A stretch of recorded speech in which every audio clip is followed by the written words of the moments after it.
Mais j'étais malade pendant 3 ans à chaque fois. En 2004, Patrick Timsit te présente à Drucker. Oui, bah, c'est incroyable. Et là, c'est le début de quelque chose de fou. Bah oui. On se rencontre à Avignon dans un trophée de pétanque de personnalité. Et puis moi, j'étais pas une personnalité, j'étais engagé pour faire quelques divertissements. Et Tim, il me dit ouais, mais ce que tu fais, c'est incroyable. Prochaine télé que je fais, tu viens avec moi. Excellent. Et ce fut Drucker qui démarrait Studio Gabriel. L'émission durait 1 heure à l'époque. Elle avait encore du mal à trouver son audience. Oh là là, génial. Et là, on te voit. Regarde Olivier Ménard à droite qui est encore sur les chaînes sportives. Il y a David Martin à gauche. C'est Castaldi en bas, non? Il y a Benjamin. C'est vrai qu'il y a Benjamin Sandra, et puis donc il y a les Chevaliers du Fiel, Stéphane Bouillot là-haut, Sylvain Augier. Ils ont tous fait une très belle carrière en majorité. C'est incroyable. Et il n'y a qu'un con qui ne regarde pas en face, c'est moi. Je sais pas où je regarde. Une fille brune aux cheveux courts qui va dans les loges, à mon avis, ça doit être donc ça. C'était en 97, et il y a Studio Gabriel, Vivant Dimanche. C'était clairement une période faste. Mais c'était génial, parce que tu sais, la télé de direct, c'est vrai que c'est d'un stress monumental. Mais mes loges, moi, c'était les toilettes pendant 3 ans. Il y a Ted, peut-être qu'il écoutera ça un jour, Ted, le responsable plateau, il me cherchait jamais dans ma loge, il me cherchait aux toilettes. T'avais le stress. Ah, mais j'étais malade pendant 3 ans à chaque fois. Et le track n'arrivait pas à se. Mais c'est impossible. Mais non, parce que, tu sais, moi je pourrais t'en parler des heures, mais la magie, c'est quand même. Tu lis pas juste une fiche, c'est-à-dire que là, tu te bourres sur une fiche, tu accroches sur un mot, c'est pas grave, tu vois, ça arrive, on est humain. Mais sur un tour, quand tu es regardé par. À l'époque, c'était quand même de mémoire 6 millions de téléspectateurs. Oui, c'est ça. Sur un il y avait que 6 chaînes de télévision à l'époque. Bon, t'imagines la pression. Bon. Moi, mon tour, au début, je faisais les tours que je maîtrisais. Puis au bout d'un moment, il a fallu que je bricole des nouveaux trucs.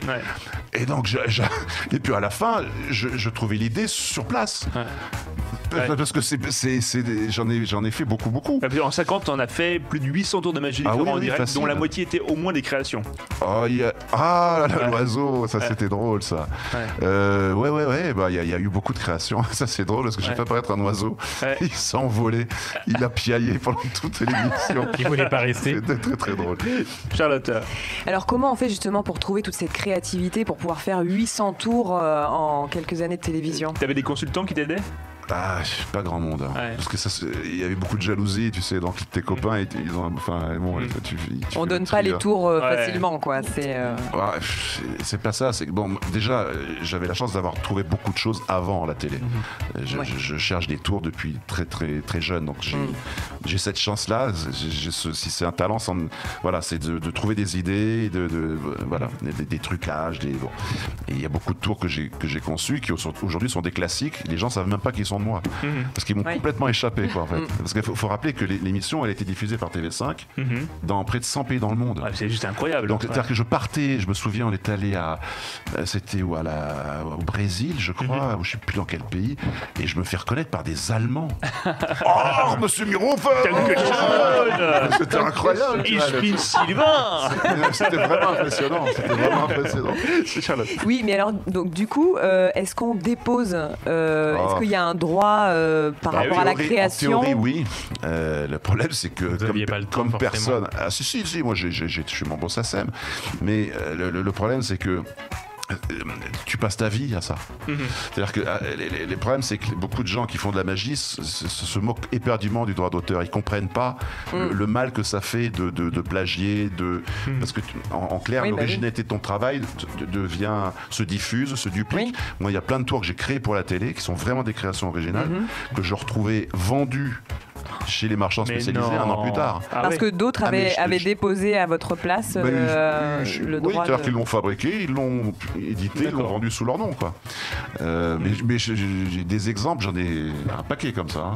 Ça énerve ou pas alors? Alors là au début, c'est chiant. Ça vous énerve, Sylvain? Parce que moi je serais à votre place, je serais un peu énervé. Alors. Franchement au début, c'est chiant. Je crois que le pire que j'ai eu comme ça, c'est un spectacle où il y avait 5 magiciens.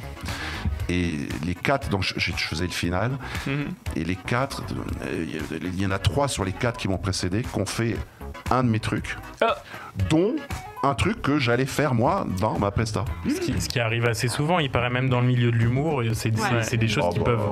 Ouais. Mais c'est quand même assez dingue de se retrouver dans cette situation-là, même avec des professionnels autour de soi. Ouais, mais ça c'est sûr. Non mais je pense qu'en fait c'est surtout un problème d'éducation, tu sais. La plupart des gens qui font ça se rendent même pas compte du mal qu'ils font. Moi je le vois dans les mails que je reçois. Tu vois, le gars il m'écrit, il me dit bon, j'ai un sketch dans mon one man show, tu sais, il me dit oh, j'ai vu votre sketch avec vos rébus et votre urinoir, alors j'ai réussi à fabriquer les rébus mais j'arrive pas à trouver un urinoir comme le vôtre. Alors pouvez-vous me dire où vous avez trouvé le vôtre? Alors tu sais pas quoi lui dire au gars.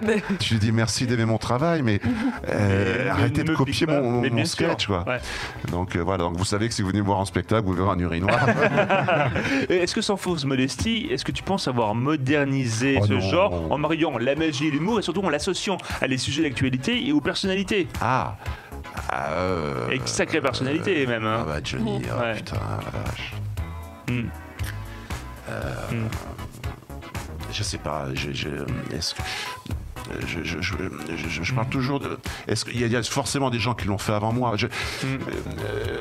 mais je ne saurais pas te dire qui. Mais par principe, je considère que... Moi, j'ai fait ce que j'avais dans mon cœur. Quoi. Je me suis dit, voilà, faire un tour, l'associer avec une thématique, avec un thème d'actualité, avec un film, un scénario de film. Voilà, moi, c'est ça que j'aimais faire. Alors après, il y a beaucoup de gens qui l'ont fait après moi. Oui, bien sûr. Mais avant, peut-être Majax a fait des trucs. Je sais pas, je connais pas toute son œuvre.